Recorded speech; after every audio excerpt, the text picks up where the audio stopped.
selamat. Dan Rasul itu amat penyayang dan pemberi maaf kepada kalian semua. Surat At-Taubah ayat 128. Sekalian rahimakumullah, ini adalah kisah tentang pengabdian Rasulullah Muhammad sallallahu alaihi wasallam.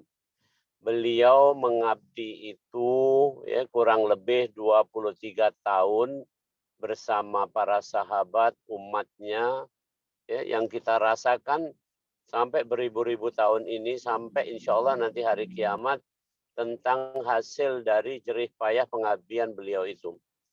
Di ayat ini digambarkan dengan sangat jelas. Yang pertama, pengabdian beliau itu artinya kinerja beliau selama ini dalam rangka untuk satu, meringankan beban penderitaan.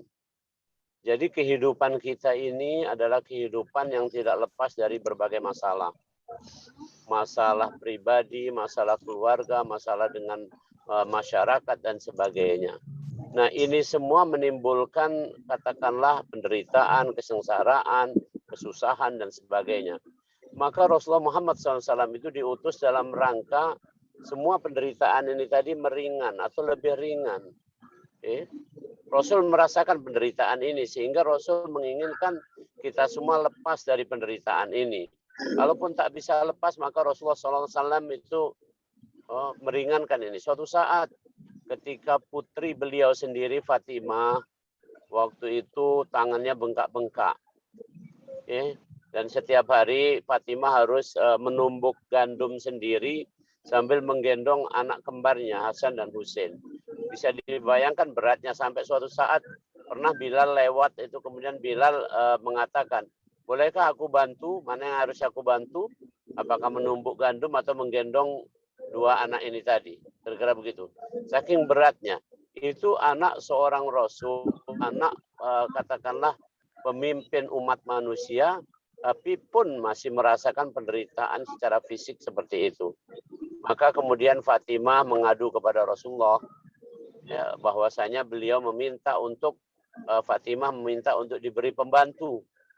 Maka Rasulullah tidak memberikannya. Rasul tidak memberikannya. Ini sebagai pelajaran berharga untuk kita. Jadi ketika kita jadi orang tua harus mengukur. Enggak semua permintaan anak itu diberikan. Bahkan Fatimah yang begitu menderita harus menggendong putranya, harus menumbuk gandum begitu beratnya, minta dibantu oleh pembantu aja tak diberi oleh Rasul.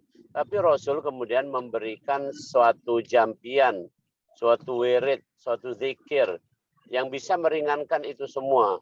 Apa itu? Rasul mengatakan, kamu bacalah subhanallah 33 kali, alhamdulillah 33 kali, Allahu Akbar 33 atau 34 kali supaya genap 100, supaya genap 100 yang seperti itu, maka penderitaan kamu niscaya akan berkurang. Jadi Rasulullah SAW mengajarkan hal seperti itu. Mulai dari kata-kata yang meringankan penderitaan kita, sampai amal perbuatan nyata yang meringankan penderitaan kita semua. Subhanallah. Banyak hal yang sudah dilakukan Rasul, memberi contoh begini cara meringankan penderitaan orang lain. Termasuk bagaimana Rasulullah memberi contoh dalam bersedekah. Itu adalah dalam rangka mengurangi penderitaan orang-orang miskin. Rasulullah menjadi pengajar, murabi dalam rangka menghilangkan kegelapan atau kebodohan dari umat manusia. Rasulullah meringankan penderitaan orang lain, menghiburnya dengan memberi kabar gembira bahwasanya untuk orang-orang yang beriman dan beramal soleh akan masuk surga. Subhanallah. Jadi pengabdian Rasul yang pertama adalah meringankan beban umat manusia.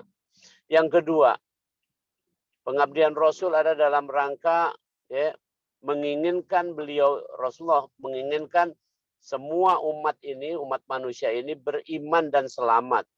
Ini dua rangkaian yang nggak terpisahkan.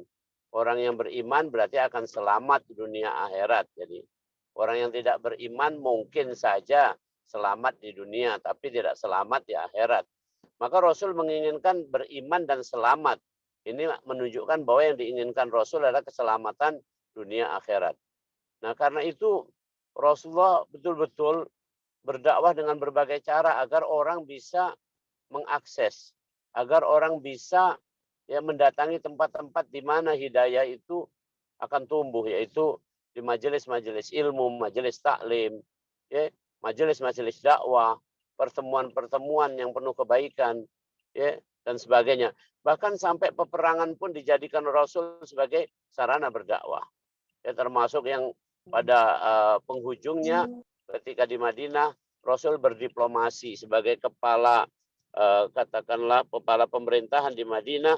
Rasulullah Muhammad SAW sendiri mengajari bagaimana berdiplomasi ketika Rasul mengirimkan surat kepada para raja itu dengan mengatakan Islam taslim.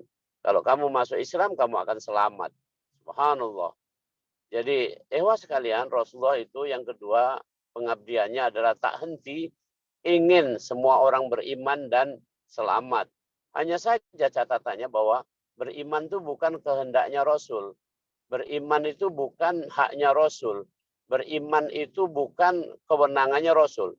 Tapi beriman adalah kewenangan, haknya, kehendaknya Allah Subhanahu wa taala. Innaka lan tahdi man ahbabta walakin Allah yahdi man yasha. Sesungguhnya ya engkau tidak bisa memberikan iman, petunjuk kepada orang yang kamu cintai sekalipun. Tapi yang menjadikan mereka beriman hanyalah Allah Subhanahu wa taala. Demikian digambarkan di Al-Qur'an. Jadi pengabdian yang kedua dari Rasulullah SAW kepada kita semua adalah dalam bentuk menginginkan kita semua menjadi orang yang beriman dan selamat dunia akhirat. Yang ketiga, selama dalam pengabdiannya ini Rasulullah Muhammad SAW senantiasa memaafkan mereka yang bersalah, betul-betul menjadi pemaaf. Di Al-Quran dikatakan wa'afina 'anin nas. Ya, dan orang-orang yang mudah memaafkan. Jadi nggak sulit beliau memaafkan. Tidak ada dendam, ya. Tidak ada kemarahan yang berlarut-larut. Begitu Rasulullah Muhammad SAW. Jadi intinya beliau adalah ya, Rasul yang memberi contoh bagaimana mudahnya memaafkan. Dan kemudian Rahim, penyayang, ya, sudah pemaaf penyayang pula.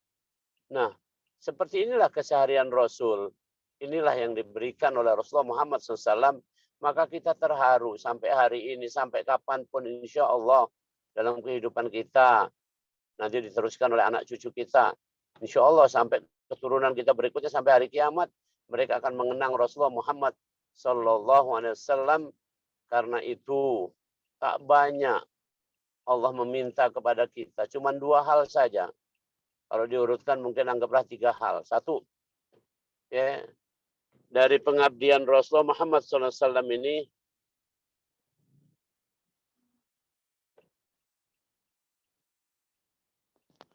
sebentar, ada telepon masuk.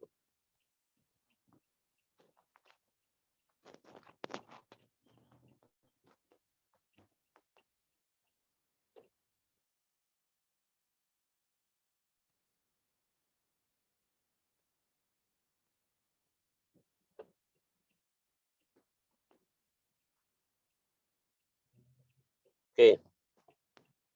Kedengeran masih?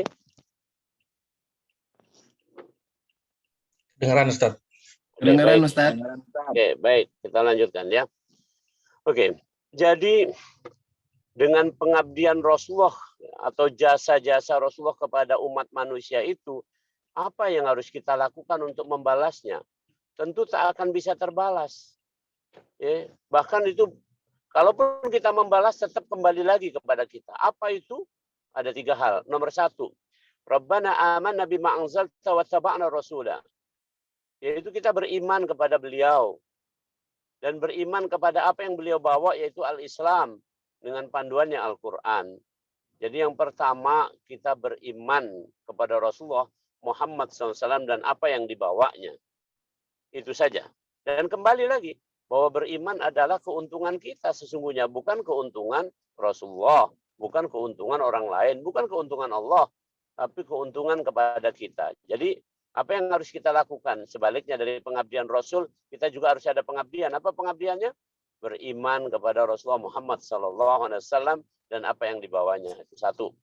Yang kedua, qul in kuntum tuhibbunallah fattabi'uni. Yaitu mengikuti beliau. Katakan jika engkau benar-benar mencintai Allah maka ikuti aku. Maka kita yang kedua pengabdian kita dalam bentuk adalah mengikuti beliau. Dan mengikuti Rasul berarti mengikuti sunnahnya, mengikuti peri kehidupan Rasulullah Muhammad SAW. Dan itu semua bermanfaat. Bagaimana kita mengikuti pola tidurnya Rasul sehingga jadi orang yang sehat. Bagaimana kita mengikuti sehingga menjadi orang yang santun.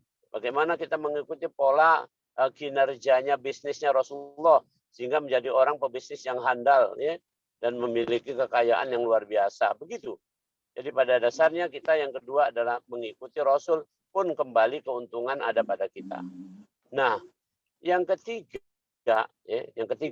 bahwasanya kita itu terhadap Rasulullah Muhammad SAW pengabdiannya dalam bentuk apa kita? Sebaliknya, yaitu kita mendakwahkan apa yang disampaikan Rasul ini untuk ditularkan kepada orang banyak kebaikan ini. Jangan disimpan sendiri. Ya minimal kita mulai mendakwahkan kalimat ya syahadat ya, syahadatain asyhadu alla ilaha illallah asyhadu anna Muhammadar Rasulullah, plus juga kita mendakwahkan kalimat Allahumma shalli ala sayyidina Muhammad. Ya. Subhanallah. Dengan demikian ya 3 pengabdian kita itu pun belum setara dengan pengabdian Rasulullah, tapi namun demikian kita sudah bahagia. Rasul redho, Allah Subhanahu wa taala redho dengan pengabdian kita yang seperti itu. Nah, sekalian, demikianlah malam ini saya hanya menyampaikan itu bagaimana pengabdian Rasulullah ada di surat 128 surat At-Taubah ya, ayat 128 At-Taubah 128, dan kemudian bagaimana kita mestinya bersikap terhadap apa yang sudah Rasulullah berikan pada kita, yaitu kita beriman kepada beliau dan apa yang beliau bawa. Yang kedua kita mengikuti beliau dalam peri kehidupannya atau sunnahnya. Ya, kemudian yang ketiga kita meneruskan perjuangan beliau dalam rangka berdakwah. Demikian mudah-mudahan bermanfaat kepada kita semua dan saya kembalikan pada moderator. Ya, terima kasih Ustaz penjelasannya. Jelas sekali. Silakan ikhwah fillah sekalian ingin bertanya pada guru kita, dipersilakan.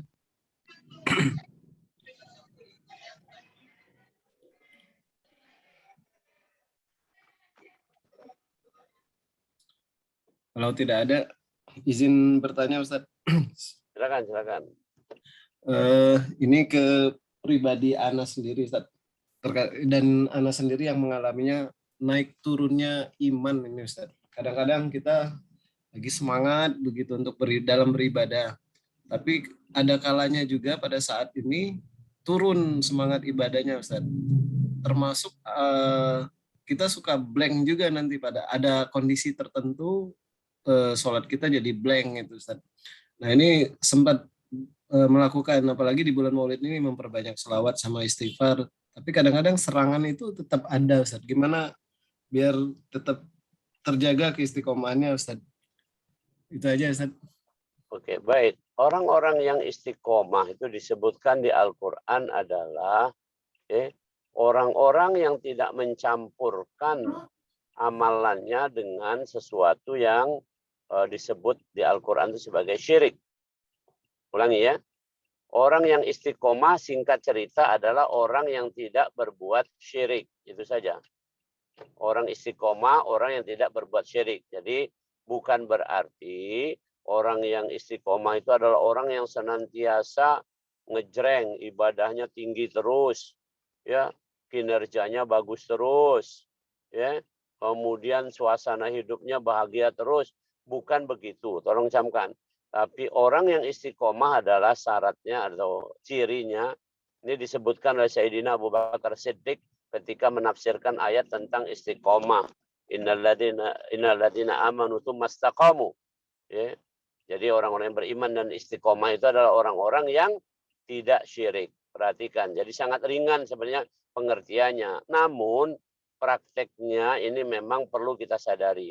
Syirik yang dimaksud yang pertama, syirik yang senyatanya yaitu menyembah selain Allah. Tuh. Yang kedua, syirik berikutnya adalah ya yang riya, yang ingin ya mendapatkan pujian seseorang atau orang lain kita. ingin dipuji. Yang ketiga, syirik berikutnya adalah sum'ah, merasa apa namanya ya, pingin semua ini dilihat lah ya, disaksikan, wah takjub orang lain begitu kan. Ujub termasuk juga di dalamnya seperti itu. Jadi antum nanyakan tadi kadang lesu, kadang apa, tak jadi masalah, memang itu keadaannya. Itu bukan sebenarnya dalam konteks tidak istiqomah. Antum tetap istiqomah. Ya, yang dimaksud istiqomah kita lihat ya nanti di contoh nih, contoh. Saya pengajian itu ya, pengajian apa katakanlah taklim seperti ini sudah lebih dari 30 tahun. Lebih dari 30 tahun sampai hari ini, itu namanya istiqomah. Apakah dalam 30 tahun itu saya hadir terus rajin? Ya enggak. Ada kalanya sampai 3 bulan saya enggak datang gitu. Kenapa? Ternyata ada tugas kemana dan sebagainya. Tapi saya tetap berada di jalan ini, enggak berubah. Ya, istiqomah. Berapa banyak orang yang tidak istiqomah ya, dalam arti kata dia berubah haluan ya. Haluannya apa? Haluan dari tadinya tauhid kepada Allah sudah menyimpang. Jadi sekali lagi yang dimaksud istiqomah adalah tidak syirik. Nah, kemudian soal naik turunnya itu tadi yang harus dicamkan, ini saran ini dari Rasulullah SAW, kalau kamu beramal itu cukup sedikit saja, tapi istimror. Sedikit tapi istimror. Bahasa kita mudahnya sedikit tapi continue. Sedikit tapi terus menerus kita beramal, nggak berhenti, sedikit saja. Misalnya contoh sholat tahajud, kita hanya mampu 2 rakaat, ya sudah 2 rakaat witirnya 1, ya sudah 2 rakaat witir 1, dah jalani begitu seterusnya. Sampai berapa lama? Ya terus sampai bertahun-tahun. Kenapa? Bisa kasih. Nah, terus selanjutnya bahwasanya kita semua ini ya, insya Allah ketika sudah mengamalkan tadi sedikit tapi istimror, maka insya Allah kita akan lebih sedikit mengalami gangguan macam tadi, lesu gitu kan. Nah, itu sedikit. Ada kalanya lesu tetap ada, terutama ketika badan kurang sehat. Tapi kalau dalam keadaan badan sehat, kita tidak akan mengalami penurunan yang demikian curam atau penurunan yang demikian drastis. Jadi kata kuncinya yang Anda jawab dari antum, satu, istiqomah artinya tidak syirik. Yang kedua, kalau ada kelesuan-kelesuan itu hanya variasi, karena mungkin amalan kita ini terlalu banyak, tapi hanya sekedar ngejut-ngejut. Tapi yang mestinya adalah kita beramal sedikit-sedikit, tapi terus-menerus. Demikian. Terima kasih Ustaz. Itu tadi Ustaz, terkait dengan doa satu lagi Ustaz. Allahumma ya muqallibal qulub sabit qalbi ala dinik. Nah, itu implementasinya dalam kehidupan sehari-hari ketika kita sudah meminta itu gimana Ustaz? Jadi doa itu adalah ketika kita merasakan bahwa ujian ini begitu menggoda kita. Mungkin kita diuji dengan harta, kedudukan dan sebagainya. Saat ujian-ujian yang seperti ini, termasuk ujian kemiskinan ya, termasuk seperti itu juga kesusahan. Nah, saat seperti itu kita berpaling ke siapa? Tetap saja ini dalam arti kata istiqomah. Istiqomah apa dalam arti kata? Jangan syirik. Tetap saja wajah kita hanya tertuju pada Allah. Misalnya contoh begini, ujian ternyata kita mendapat kemiskinan, kesengsaraan pada saat ini sedang seperti itu. Maka kita mengatakan, ya Allah, dengan kesusahan ini aku berharap aku makin dekat denganmu. Dan aku berharap engkau mengaruniakan kepada aku kesabaran. Maka yang seperti ini jangan sampai kita hati kita berguncang kemudian pindah menjadi orang yang tidak sabar. Akhirnya mohon maaf misalnya bagi yang miskin ngemis jadi begitu ya. Jadi yang menderita putus asa bunuh diri, kan seperti itu. Itu terjadi di banyak tempat. Udah banyak kisah-kisah orang yang seperti itu. Karena itu doa ya muqallibal qulub itu adalah dimaksudkan untuk seperti itu. Demikian pula ketika kita diberi ujian ke lapangan, lapang harta, kesempatan, ya subhanallah, kesenangan lah. Seperti itu. Saat itu kita juga, ya Allah, Jangan sampai kesenangan ini terus melalaikan. Ya. Sudah banyak contoh-contoh, bahkan Sayyidina Umar ketika suatu saat lupa lalai dari sholat asar, sehingga mungkin udah kesorean banget karena beliau menikmati kebunnya yang begitu indah. Di Arab punya kebun, ada airnya, waduh, ada air ngalir, itu kan keren banget itu. Sampai akhirnya Sayyidina Umar mengatakan, kalau begitu kebunku ku sedekahkan saja, udah nggak ku ini lagi, nggak milikku lagi, nanti kalau milikku terus akan lalai aku. Kira-kira seperti itu, ya nggak sampai selevel Sayyidina Umar yang memang memiliki kekayaan dan sebagainya, tapi intinya itu teladan tamsil bagi kita semua. Demikian. Ya, Ustadz, makasih. Silakan Akhi Villa sekalian, di Ukti Villa juga kalau ada yang tanyakan silakan. Waktu kita masih panjang juga ini. Silakan yang lain.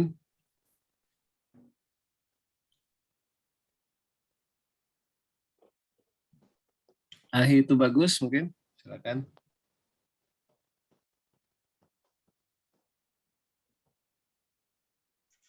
Oke. Ustadz, mau nanya Ustadz ya. Iya, boleh. Kita ini kan sebenarnya sudah lama ya mengenal Rasulullah gitu ya. Kita tiap tahun juga kan kayak persembahan Maulid Nabi kan kita kembali diingatkan dengan Rasulullah, kan kembali tumbuh rasa sayang kita, rasa cinta kita kepada Rasulullah kan. Iya. Mengenang sifat-sifat Rasulullah yang banyak yang mulia.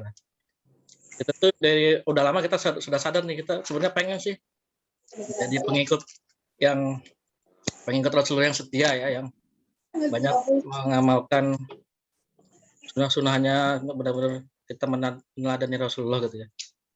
Tapi kenyataannya sampai sekarang tuh sepertinya kita masih banyak yang belum kita bisa meneladani Rasulullah ya. Banyaklah amalan-amalan kita yang masih kita rasa masih jauh, pas kita masih kayaknya kita belum bisa menjadi pengikut atau fans berat Rasulullah gitu ya. Maka kita pengen, tapi kenyataannya sampai sekarang mungkin kita belum bisa gitu. Itu kira-kira apa ya penyebab-penyebabnya? Terus gimana solusinya, Ustaz? Mungkin gitu, Ustaz. Oke, baik. Jadi gini ya, ada 3 hal mungkin yang ingin Anda luruskan dengan pertanyaan ini. Yang pertama, kita salah paham sebenarnya. Maka dengan taklim seperti ini mudah-mudahan bisa menjadi lurus ya. Bahwasanya kita salah paham. Yang disebut meneladani Rasulullah Muhammad SAW adalah meneladani sisi kemanusiaan beliau. Bukan sisi kenabian ya. Karena nabi itu prerogatif Allah. Di Al-Quran dikatakan, ya, Qul innama ana basyarum mislukum yuha ilayya. Katakan Muhammad bahwa engkau adalah manusia seperti manusia biasa. Tapi engkau diberi wahyu. Jadi dalam hal diberi wahyu ini artinya ada sesuatu yang istimewa dari Allah. Apa yang istimewa dari Allah? Contoh, Nabi adalah maksum, terjaga dari kesalahan, kealpaan seperti manusia. Nah, itu kita nggak bisa contoh yang begitu. Yang kedua, Nabi itu diberi rezeki oleh Allah gairu layah tasib. Senantiasa. Maka suatu saat Rasul melarang orang yang berpuasa wisol. Rasul buat puasa wisol. Wisol itu sampai misalnya gini, Rasul puasa kemudian baru 3 hari kemudian baru berbuka. Bisa dibayangkan tuh, kalau kita kan puasa subuh dah sampai maghrib 14 jam. Kalau Rasul bisa puasa sampai 3 hari dan sebagainya. Waktu sahabat mau ngikuti puasanya Rasul, maka kata Rasul, jangan, karena kamu tidak diberi makan, sementara aku diberi makan. Dan lain sebagainya. Nah, jadi tolong luruskan, yang mau kita ikuti supaya kita jadi pengikutnya Rasul ini adalah apa-apa yang sifatnya manusiawi yang memang bisa kita kerjakan. Itu satu yang diluruskan. Yang kedua, kita mau mengikuti Rasul itu mulai saja seperti pertanyaan sahabat kaum Badui yang mengatakan, ya Rasulullah, apa yang harus aku lakukan? Sholat. Sholat apa ya Rasulullah? Sholat 5 waktu. Ada yang lain? Tidak ada. Sudah, selesai. Nah, tolong camkan. Jadi saya sudah menyampaikan dalam pengajian kita, pengajian ini, bahwa ada 6 rukun agama. Ya, ada 6 katakanlah hukum agama, 6 hukum agama. Hukum yang pertama namanya rukun. Jadi kalau kita mau mencontoh Rasul, cukup contoh rukun aja yang menjadi rukun. Apa yang menjadi rukun? Misalnya sholat. Karena sholat adalah rukun Islam. Oke. Nah, kemudian contoh kedua yang mencontoh Rasul adalah dalam hal wajib. Apa wajib? Contoh, berbakti kepada orang tua, wajib. Nah, jadi kita melakukan tadi sholat, berbakti pada orang tua. Contoh yang ketiga apa? Tingkatannya sunnah. Apa sunnah Rasul? Puasa Senin Kemis. Maka kita lakukan. Nah, contoh yang keempat apa hukumnya? Mubah. Maka kita lakukan boleh, tidak dilakukan juga boleh. Dan sudah artinya mana yang menjadi mubah bagi kita. Misalnya kita kalau Rasul pernah hadir dalam hiburan, misalnya waktu itu Aisyah minta nonton untuk acara ada pencak silat seperti itu. Rasul pernah hadir ya pencak silat cara sana ya. Ada bunyi-bunyiannya juga itu kan mubah. Hadir boleh, nggak hadir juga boleh. Kan kira-kira seperti itu. Nah, jadi yang kedua ukur apa yang mau kita contoh dari Rasul itu yang keseharian kita aja lah gitu ya. Dan mulai dari runutan tadi dari rukun, wajib, sunnah dan mubah. Yang kita tinggalkan adalah yang makruh dan yang haram, kan seperti itu. Nah, yang ketiga, jangan kita beranggapan bahwa kita ini tidak mengikut Rasul. Sudah, seminimal mengikut Rasul itu adalah mengucap 2 kalimat syahadat. Jadi siapapun yang sudah mengucap 2 kalimat syahadat itu banggalah. Dia udah pengikut Rasul. Ini bukan omongan saya, tapi hadis Rasul. Rasul menjaminkan siapa mengucapkan la ilaha illallah masuk surga. Artinya menjadi umatnya. Karena di hadis lain dikatakan kul umat yadkhulul jannah illa man aba. Setiap umatku pasti masuk surga kecuali yang tidak mau. Masya Allah. Jadi seperti itu. Demikian. Ya, baik. Makasih Ustaz. Sama-sama. Masih ada waktu, kita silakan yang lain untuk bertanya. Silakan.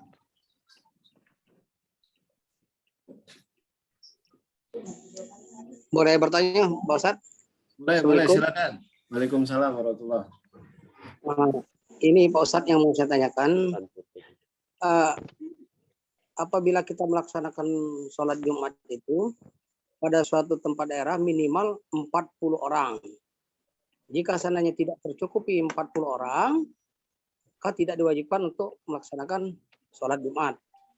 Nah, kemudian yang katanya itu 40 orang itu adalah 40 orang yang berdomisili di suatu tempat itu. Bukan 40 orang yang termasuk datangan. Nah, itu gimana hukumnya Pak Ustadz? Terima kasih. Wassalamualaikum warahmatullahi wabarakatuh. Waalaikumsalam warahmatullahi wabarakatuh. Jadi begini,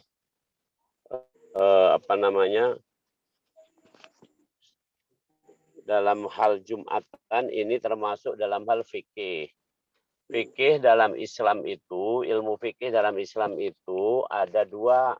Satu namanya usul fikih. Usul fikih itu prinsip. Kemudian kalau fikih adalah tata cara atau kaifiat. Oke. Usul fikih contoh begini. Kemarin pada waktu kita pandemi itu kita jaga jarak. Jaga jarak itu bukan fikih tapi usul fikih. Usul fikihnya apa? Kalau ada bahaya, maka menghindari bahaya itu lebih didahulukan ketimbang mengambil manfaat.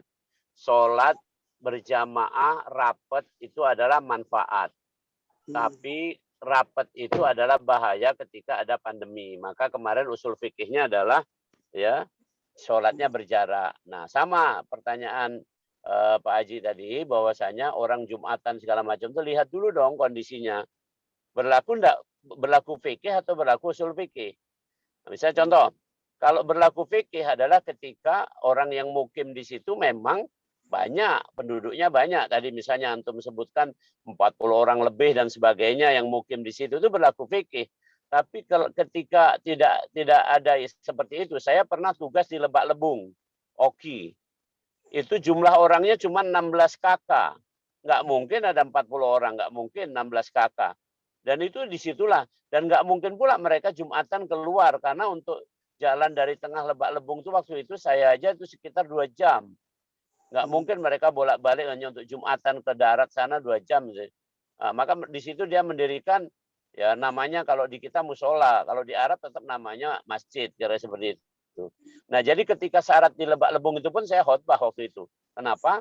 Karena itu adalah kaidah usul fikih. Itulah orang yang ada. Dan itulah kewajiban yang sekarang turun bahwa ini hari Jumat wajib bagi laki-laki dewasa untuk pergi Jumatan. Ya sudah kita Jumatan dan seterusnya. Ya. Jadi intinya nggak rumit kok dalam ini. Jadi jangan sampai dijadikan kaidah fikih ini justru kita nggak ngerti atau jadi bahan perdebatan. Jadi ulangi, ada namanya fikih, ada namanya usul fikih. Usul fikih adalah melihat kondisi realita. Sementara fikih adalah kondisi ideal. Kalau orang ngomong itu. Jadi yang ditanyakan tadi adalah pertanyaannya kondisi ideal. Ionian. Contoh di kota Palembang ini, di kota Palembang satu RT itu rata-rata ya, setidak-tidaknya ada sekitar minimal 50 kakak satu RT itu. Satu RT. Kalau itu terdiri dari 2 laki-laki aja satu kakak kan 100 orang itu sudah. Jadi satu RT pun sudah kena kewajiban untuk sholat Jumat. Kira-kira begitu kira-kira. Tapi kenyataannya kan di Palembang ini masjid bisa terdiri dari 5-6 RT. Jadi banyak lagi. Makanya bisa sampai 1000-an orang di satu masjid. Demikian. Ya, makasih Pak Ustadz. Sama-sama. Oke, akhirnya sekalian, mungkin waktu sudah masuk Isya, kita akhir dulu, Ustadz, pengajian kita pada malam hari ini. Terima kasih Ustadz atas materi ceramahnya. Semoga ini menjadi amal ibadah buat kita semua. Amin ya rabbal alamin. Baik, kita tutup pengajian kita pada malam hari ini dengan bersama-sama membacakan doa penutup majelis. Bismillahirrahmanirrahim. Subhanakallahumma wa bihamdika asyhadu an la ilaha illa anta astaghfiruka wa atubu ilaik. Billahi bisabil haq fastabikul khairat. Wassalamualaikum warahmatullahi wabarakatuh. Waalaikumsalam warahmatullahi wabarakatuh. Terima kasih Ustaz. Terima kasih Ustaz, Profesor. Sama-sama izin lab ya. Oke ya. Ya.